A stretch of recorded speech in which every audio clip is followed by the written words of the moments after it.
السلام عليكم ورحمة الله. الله أكبر الله أكبر الله أكبر الله أكبر. أشهد أن لا إله إلا الله أشهد أن لا إله إلا الله أشهد أن محمدا رسول الله أشهد أن محمدا رسول الله. حي على الصلاة حي على الصلاة حي على الفلاح حي على الفلاح.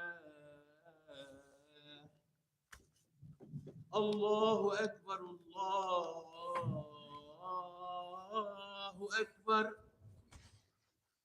لا إله إلا الله.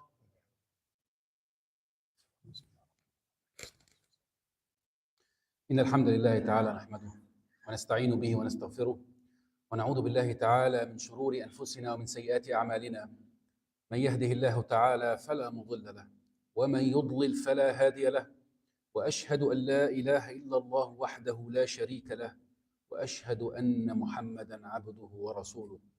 يا أيها الذين آمنوا اتقوا الله حق تقاته ولا تموتن إلا وأنتم مسلمون.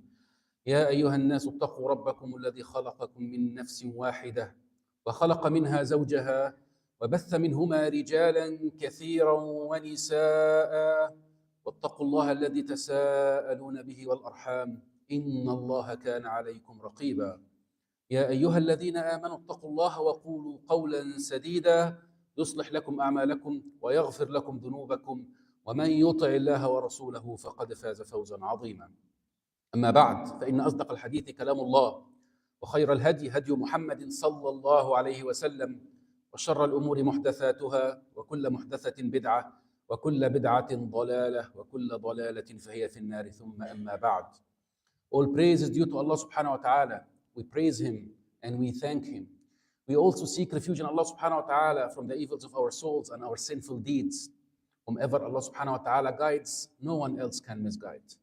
And whomever Allah subhanahu wa ta'ala sends astray, no one else can guide. And I bear witness that there is no deity worthy of worship except Allah subhanahu wa ta'ala. And I bear witness that Sayyidina Muhammad sallallahu alayhi wa sallam is His last messenger. May Allah subhanahu wa ta'ala send His blessings to Sayyidina Muhammad sallallahu alayhi wa sallam, his honorable family, his noble companions, and all of those who follow his path till the day of judgment. Allahumma ameen. May Allah make us among them. We're still continuing our journey with Surah Al-Kahf. And the last time we talked about قول الله تعالى أعوذ بالله من الشيطان الرجيم بسم الله الرحمن الرحيم نحن نقص عليك نبأهم بالحق إنهم فتية آمنوا بربهم وزدناهم هدى. Indeed, O Muhammad, we are narrating to you their story with truth. Truly, they were young men who believed in their Lord, and we increased them in their guidance. And we talked about the concept of guidance. And last time we covered the different types of guidance. We talked about the general guidance. We talked about what we call al-hidayatul amma. We talked about the guidance that basically relates to Allah allowing you to get educated, to learn about what He wants you to do, which is hidayatul bayani wal irshad. We talked about the guidance that is called hidayatul tawfiq wal ilham, where Allah subhanahu wa ta'ala enables you, empowers you to actually follow what you have learned. And then the last type was the hidayah ila al-jannah, which basically the ultimate guidance, which basically completes the full picture. And then we said, inshallah, we will want to continue talking about the concept of guidance because it's very critical. And we wanted to cover reasons for acquiring guidance. How can you be guided? What are things that you could do that would basically enable you to be guided in this dunya and in akhirah, inshallah. So that would be the topic that we will try to cover in the next few minutes, inshallah. And we will cover some of the reasons, not all of them, basically leveraging what Allah subhanahu wa ta'ala has taught us in the Quran and what Rasulullah sallallahu alaihi wasallam has told us in the Sunnah. First and foremost, to acquire the guidance, to be a guided person. First reason for doing that is having Iman in your heart, having belief in Allah subhanahu wa ta'ala in your heart, and avoiding any forms of shirk, any forms of associating anybody or anything with Allah subhanahu wa ta'ala. Rabbuna subhanahu wa ta'ala says in the Quran, وَمَن يُؤْمِن بِاللَّهِ يَهْدِ قَلْبَهُ. Whoever believes in Allah, Allah subhanahu wa ta'ala would guide his heart. And remember, exactly like Iman, guidance starts in your heart, and then it should manifest on your tongue and the deeds that you do with your body. And Allah subhanahu wa ta'ala also said that whomever He wants, and see the emphasis on the heart, whomever Allah subhanahu wa ta'ala wants to guide, فَمَنْ يُرِدِ اللَّهُ أَنْ يَهْدِيَهُ يَشْرَحْ صَدْرَهُ لِلْإِسْلَامِ وَمَنْ يُرِدْ أَنْ يُضِلَّهُ يَجْعَلْ صَدْرَهُ ضَيِّقًا حَرَجًا كَأَنَّمَا يَصَّعَدُ فِي السَّمَاءِ. Whomever Allah subhanahu wa ta'ala wills to guide, He would basically expand his chest, open his chest, so that the guidance come in. It settles, and he feels happy about it, and he's content with this guidance. And following the guidance becomes easy for him. That's one sign that Allah subhanahu wa ta'ala has willed to guide you. And the opposite is true. If somebody is basically, when he hears about the guidance or when he's trying to follow the guidance of Allah subhanahu wa ta'ala, his chest becomes very constricted, as if he's ascending up the sky. That's a sign that he's not guided. So it all starts in the heart. But when we talk about Iman, many times, and this would be one theme today, everything I'll be telling you about today, you've heard about it. It's more about converting our theoretical knowledge into real-world applications. How do you apply what you learn or what you have already learned, inshallah, in the past? When we say وَمَن يُؤْمِن بِاللَّهِ, having this Iman will lead you to guidance, what do we actually mean by Iman? It's not like, what is Iman? You tell me, تُؤْمِنَ بِاللَّهِ وَمَلَائِكَتِهِ وَكُتُبِهِ. It's not the theoretical knowledge. It's putting this into practice. When we say that having Iman is that you believe in Allah subhanahu wa ta'ala as a Lord, كَرَبْ وَكَإِلَهِ. What does it mean that you believe in Allah being your Lord? What does this actually entail? How does it apply in your daily living? When you believe that Allah subhanahu wa ta'ala is Ilah, is the only one who should be worshipped, what does this actually mean? How does it translate into your daily life? When you say that Allah subhanahu wa ta'ala, I believe in His beautiful names and attributes, you believe in them. Do you just know them by heart? Or do you actually know their meanings and you worship Allah subhanahu wa ta'ala using them? That's what it means to have Iman in your heart that leads to guidance. And the opposite is also important. Allah subhanahu wa ta'ala said, الَّذِينَ آمَنُوا وَلَمْ يَلْبِسُوا إِيمَانَهُمْ بِظُلْمٍ أُولَٰئِكَ لَهُمُ الْأَمْنُ وَهُمْ مُهْتَدُونَ. Those who had belief, but it shouldn't be only belief. You should also avoid anything that negates the belief. Inshallah, as we have said multiple times in the previous khutbahs, inshallah, when the Imam is giving the khutbah, you should avoid talking to each other because that can negate your Friday prayer. So it's not only about having the belief, but also avoiding having anything that contradicts this, like shirk. And again, when we hear about shirk, we always default to people prostrating to asnam, to idols or things like that. That's one form of it. But there are many, many other forms of major shirk and minor shirk, where you are associating others with Allah subhanahu wa ta'ala. And the only way for you to learn about Iman or shirk, major or minor, will be through acquiring knowledge. And Nabi sallallahu alayhi wa sallam said in the authentic hadith, إِنَّمَا الْعِلْمُ بِالتَّعَلُّمِ وَإِنَّمَا الْحِلْمُ بِالتَّحَلُّمِ. And Nabi sallallahu alayhi wa sallam said, you would only acquire knowledge if you start going to learn. And you will only be patient if you nurture forbearance and try to be patient. So you have to put the effort. And the only thing that I would like to highlight today, because we can go into details, but when it comes to shirk or associating others with Allah subhanahu wa ta'ala, one thing is your intention. When you're doing good deeds, you have to have the right intention. So the right intention should be purely for Allah subhanahu wa ta'ala. So one way to negate shirk, and this is for me and for you, is to, when you're doing good deeds, take a second and ask yourself, why am I really doing this? Especially if it is things that are done in front of people, like Salat al-Jama'ah or giving zakah or sadaqah or any other good deeds. Ask yourself, am I doing this with the pure intention for Allah subhanahu wa ta'ala or not? Because when you have iman and you avoid the shirk, then you get what's in the ayah. أُولَٰئِكَ لَهُمُ الْأَمْنُ وَهُمْ مُهْتَدُونَ. You will have security in this dunya and on the hereafter, and you will be guided. So that's the first, one of the most important reasons for acquiring guidance. Having iman, tawheed, and avoiding shirk. Second way of acquiring guidance is realizing and being fully aware and fully believing that guidance comes from Allah subhanahu wa ta'ala only. As we said, this is the most important blessing that Allah subhanahu wa ta'ala gives. لَقَدْ مَنَّ اللَّهُ عَلَى الْمُؤْمِنِينَ إِذْ بَعَثَ فِيهِمْ رَسُولًا مِّنْهُمْ إِذْ بَعَثَ فِيهِمْ رَسُولًا مِّنْ أَنفُسِهِمْ يَتْلُو عَلَيْهِمْ آيَاتِهِ وَيُزَكِّيهِمْ وَيُعَلِّمُهُمُ الْكِتَابَ وَالْحِكْمَةَ.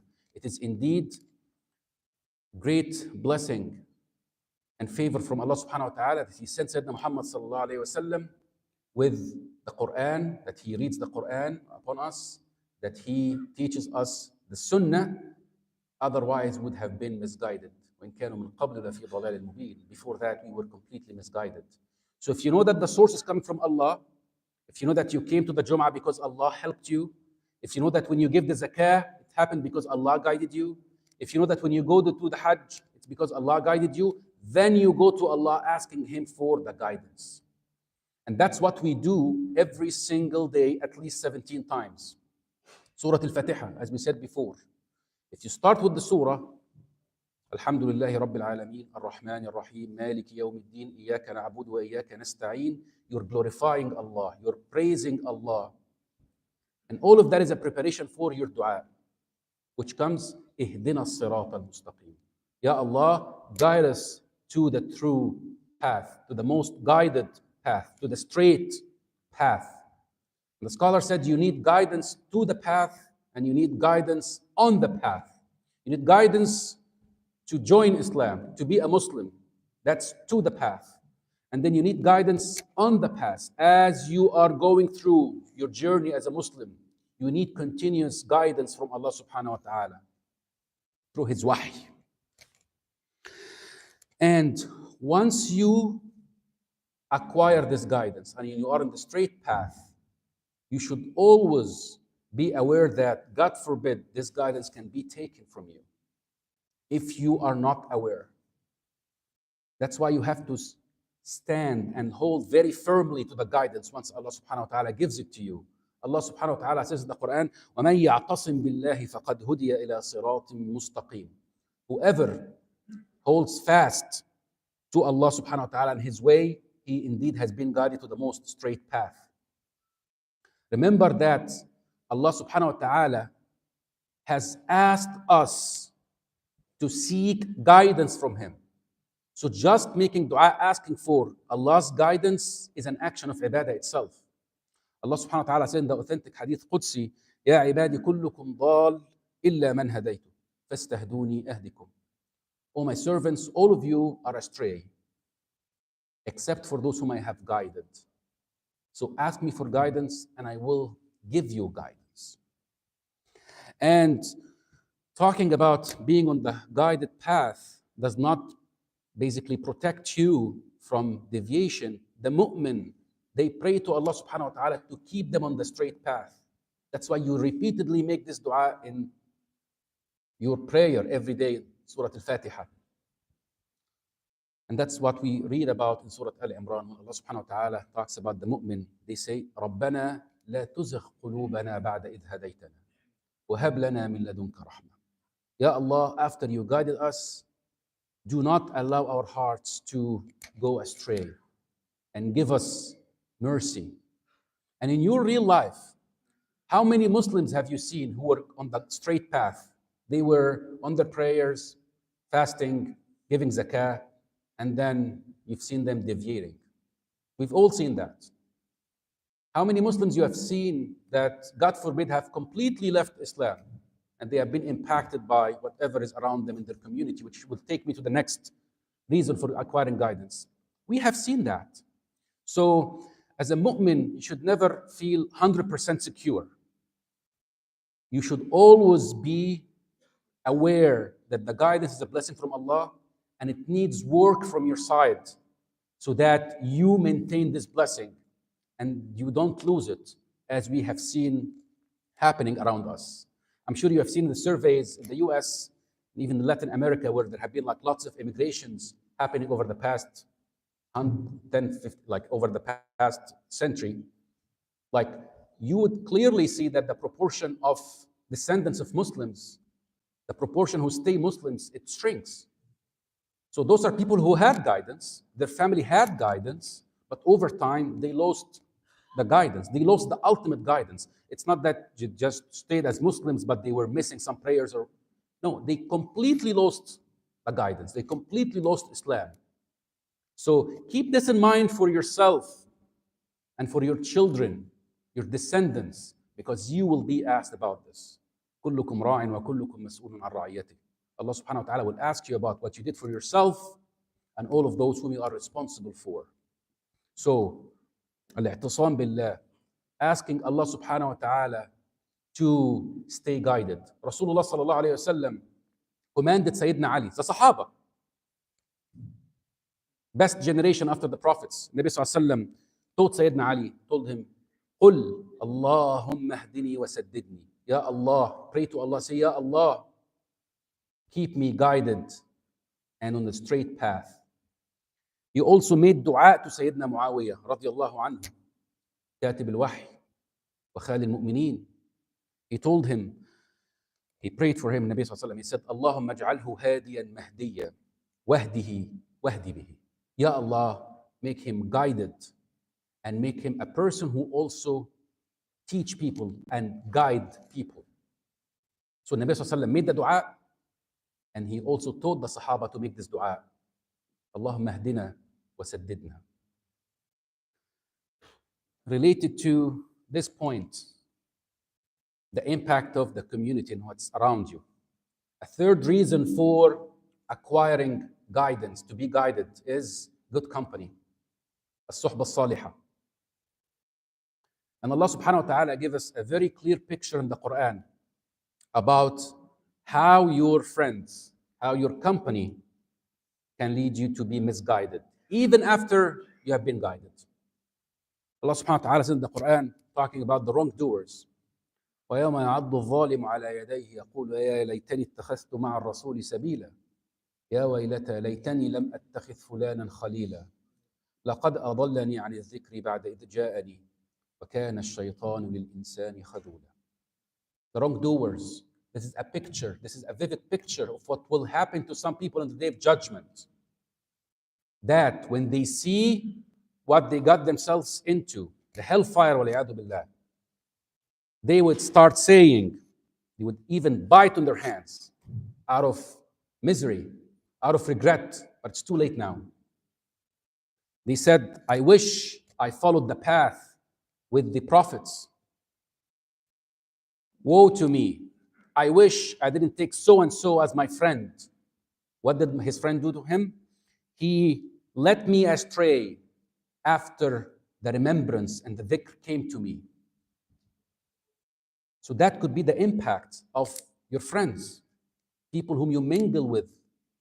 And Nabi sallallahu alayhi wa sallam said, لا تصاحب إلا مؤمنا. Do not befriend except a mu'min. He didn't even say a Muslim, he said a mu'min. And this is a point for us to reflect. Look at the people whom you are commonly around, people whom you call your friends or close acquaintances, and see, what do you spend most of your time talking about? Because there could be two things. It could be obvious if most of what you're talking about is haram things. That's clear. Talking about women, like video clips, anything that is haram, clearly haram. That's very obvious, and that you should avoid. Even if you continue praying, you continue doing the actions of ibadah, this negative impact eventually will get you. The second thing that can happen, especially in a very materialistic world that we live in today, is people, they're not talking to you about doing haram things. No. But they are almost exclusively talking about dunya. Some people, if they analyze their time during the day, what they talk about, things that they check online, things that they discuss, things that they're trying to get more knowledge about, it's things related to this dunya. Houses, interest rates, mortgage rates, stock markets, cars, jobs, careers, education. All of this is good. I'm not saying it's haram, except for the interest rates on the mortgage for sure. But I'm talking about like things that people spend most of their time talking about. It's okay to spend time and deal with these things. You need them to have a good life. But if that is exclusively what you talk about, and remembrance of Allah, remembrance of the last day, remembrance of al-akhirah, remembrance of al-jannah and nar has no place in your daily schedule, that's a problem. And if that's happening to you, because that's the impact of your friends, then this is something you need to think about. Try to change. We don't want to be like people that Allah talked about in the Quran. يَعْلَمُونَ ظَاهِرًا مِنَ الْحَيَاةِ الدُّنْيَا. They know very well about the apparent things, mundane things about the dunya. Science, money, knowledge, all of these things. And then, وَهُمْ عَنِ الْآخِرَةِ غَافِلُونَ. About the akhirah, they're absent. It does not take part of their day or their thinking. So, good company. That's one reason for being guided. Another reason for being guided is dhikrullah subhanahu wa ta'ala. And you will notice everything we're talking about today, you know about. Nothing is new. It's just about applying it. When Ummina Aisha was asked about the Nabi sallallahu alaihi wasallam, كيف كان خلقه? How did he act? She said, كان قرآنا يمشي على الأرض. Another narration said, كان خلقه القرآن. He put it into practice. He didn't just read the Quran. So the fourth reason is dhikrullah. Now, be sure of something. You will always have company with you. And it's up to you to decide what kind of company you have with you. Whether it's from the humans or it's from the other world, the jinn and malaika. Allah subhanahu wa ta'ala said in the Quran, وَمَنْ يَعْشُ عَنْ ذِكْرِ الرَّحْمَنِ نُقَيِّضْ لَهُ شَيْطَانًا فَهُوَ لَهُ قَرِينٌ. Those who do not make dhikr of Allah subhanahu wa ta'ala, who turn their backs, turn away from the dhikr of Allah subhanahu wa ta'ala, a shaitan will be appointed for you. You will always either have a malak or a shaitan. It's your choice. If you abandon the dhikr of Allah subhanahu wa ta'ala, then there will be a shaitan. And he will be qareen for you. Very close friend to you. That's why you hear some people saying, I'm always getting bad thoughts. I'm always getting suggestions in my mind for doing bad things. Maybe that could be because you don't make dhikr of Allah subhanahu wa ta'ala enough. And that's the shaitan is putting all of that into your ears and into your heart. And when we talk about dhikr, most important dhikr, most important forms of remembering Allah, most beautiful words ever is Al-Quran. And Allah subhanahu wa ta'ala said it very clearly in the Quran, many places. إِنَّ هَذَا الْقُرْآنَ يَهْدِي لِلَّتِي هِيَ أَقْوَمُ. This Quran indeed guides to the most straight path. In a world where we are continuously bombarded by different ideologies, different schools of thought, humanism, secularism, feminism, atheism, all kind of ideologies around you all over the place. You, as a Muslim, need to have a way that determines the moral principles upon which you govern your actions. And that should be the Quran. That should be the Quran. Sayyidina Abdullah bin Mas'ud radiallahu anhu said a very beautiful thing. He said, "Dur ma'al Qur'ani haythu dar." Stay with the Quran and let it guide you. What does this mean? It means you use the Quran as your criterion to judge anything else, not the opposite. Quran is the reference. Quran defines for you what is the ultimate victory, what is the loss. Quran defines for you what's good, what's bad. Use the Quran as a criterion to judge the entire world around you.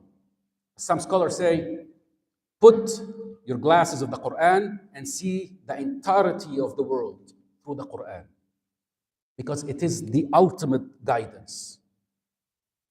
قُلْ هُوَ لِلَّذِينَ آمَنُوا هُدًى وَشِفَاء. The Quran is the guidance, and it's also the cure and relief for the mu'min. And we're coming up, inshallah, Ramadan is coming. So it is time to get back to the Quran. And remember, it's not only about reading the Quran. It's not only about understanding the Quran. It's about applying the Quran. This is the difference between our generation and the previous generations. At least the Sahaba and those who came after them, all the golden generations of Islam. We have the same Quran, we have the same ahadith. Even the ahadith are more compiled, much easier. You have more access to them right now. But compare our status to their status. What is the difference? It's in the application. Last reason for acquiring guidance and being guided, and this is something you will need throughout the entire journey. Mujahadat al-nafs. Striving with yourselves. Striving for the sake of Allah subhanahu wa ta'ala. To acquire the knowledge and the guidance in the Quran and Sunnah, you need to strive for that. To understand them, you need to strive. To apply them, you need to strive. To stay patient with them when you get tested, you need to strive. What do you get when you do that? Allah subhanahu wa ta'ala says in Surah Al-Ankabut, وَالَّذِينَ جَاهَدُوا فِينَا لَنَهْدِيَنَّهُمْ سُبُلَنَا.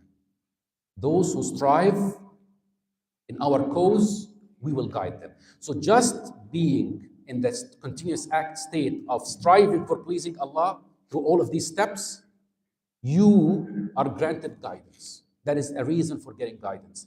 And remember, eventually, you're doing this for yourself. Allah subhanahu wa ta'ala is saying, again, Surah Al-Ankabut, وَمَنْ جَاهَدَ فَإِنَّمَا يُجَاهِدُ لِنَفْسِهِ وَإِنَّ اللَّهَ لَغَنِيٌّ عَنِ الْعَالَمِينَ إِنَّ اللَّهَ لَغَنِيٌّ عَنِ الْعَالَمِينَ. If you strive, this is going to benefit you. This is not for Allah subhanahu wa ta'ala. Allah doesn't need anything from anyone. هو الغني سبحانه وتعالى. أقول قولي هذا وأستغفر الله العظيم لي ولكم فاستغفروه إنه هو الغفور الرحيم.